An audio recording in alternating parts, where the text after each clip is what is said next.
Good day and welcome back to the Vitality Project. I'm Dr. Bob. I appreciate you joining me today. Thank you. Yesterday we did an experiment. I had a challenging time explaining it because we're talking about a vicious cycle, and for some reason sometimes that can be challenging, at least for me to talk about. We were looking at the close cause-effect relationship between the inner requirements that we so oftentimes place on outer reality, that's on the one hand, and our distress in terms of our being locked into red alert brain on the other. So we're looking directly at this cause-effect relationship and how the one causes the other, and they get locked into a loop. And that's where I got caught yesterday trying to explain it. I hope your exercise went more smoothly for you than my attempted explanation of it, because we're talking about something that really is quite pernicious and can definitely affect us in terms of our well-being and peace of mind, much less our sustained sobriety if we're in recovery from addiction. I'd like to go even further today with further improvisations, and let's see how I do. Remember when we started back a few posts ago, when we started looking at how our being stuck with what we've been calling a victim identity or the victim role, how that we can get stuck in that, and that victim identity where we identify with being the victim, how it can keep us in distress and at risk of addictive relapse.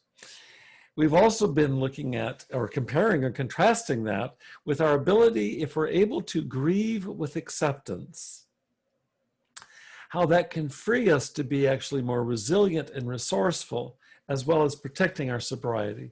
So on the one hand, victim identity, which makes us vulnerable to distress and to addictive behaviors. And on the other hand, acceptance with grief or grief with acceptance, either way you want to slice it, that can free us up to be more flexible, more resilient, more resourceful, and actually ensures our being able to stay in the saddle in terms of recovery. I want to make a statement today, and I hope it lands clearly for you. The victim role that we're talking about, the victim identity, it is rooted in our expectations, our requirements of ourselves and of others. It's rooted in that. And I want to ask you something. Can you imagine, we're going to go for another huge stretch today. Can you imagine, even for a moment, actually letting go of all such requirements? We're saying that victim identity is rooted in our requirements. Well, what would it be like to be free of our requirements? So what I want to do today is to encourage you to join me in trying a major thought experiment.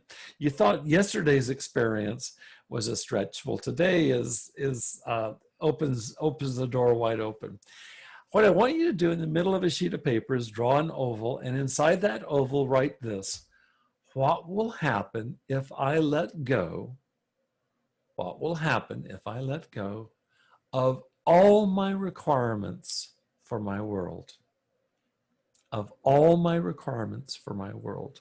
What will happen if I let go of all of my requirements for my world? And as before, what I want you to do is map around that oval, let's say 4 requirements that come first to your mind. 4 requirements. I'll give you some examples to kind of like stoke the fire here.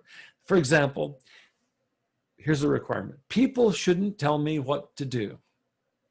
Here's another requirement. I should be able to control my feelings. Another requirement.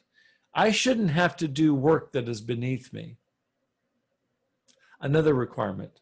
I shouldn't have drama in my life. And so on and so on. I think you get the flavor of it. Write down 4 requirements, and then write underneath each of those requirements, what might happen if you let go of that requirement? What might happen?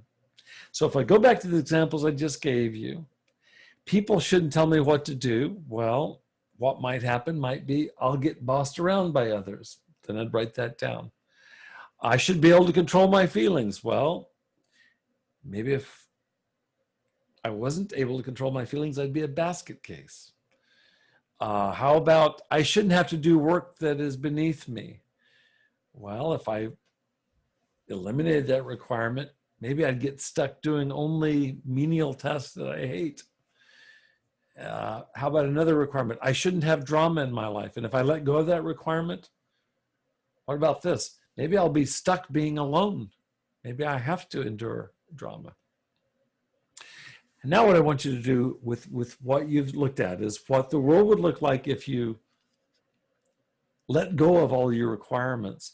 I want you to go back and see if you can identify any negative storylines from what we've called the depressor that arise when you imagine letting go of the requirements. And I just modeled 4 of those for you. So for example, people shouldn't tell me what to do. Well, if I let go of that requirement, maybe I'd just be bossed around by others. A negative storyline might include that. It might include maybe that's all I'm good for. Maybe that's all I deserve is to be bossed around by others. Just want to look at any kind of negative self-talk that is in and around your requirements, including your letting go of them. Let's see what you discover as you explore the letting go of requirements.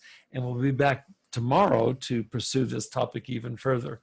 I want to thank you for joining me. Good luck with the assignment. Please stay safe and be well between now and when I see you again. Take good care.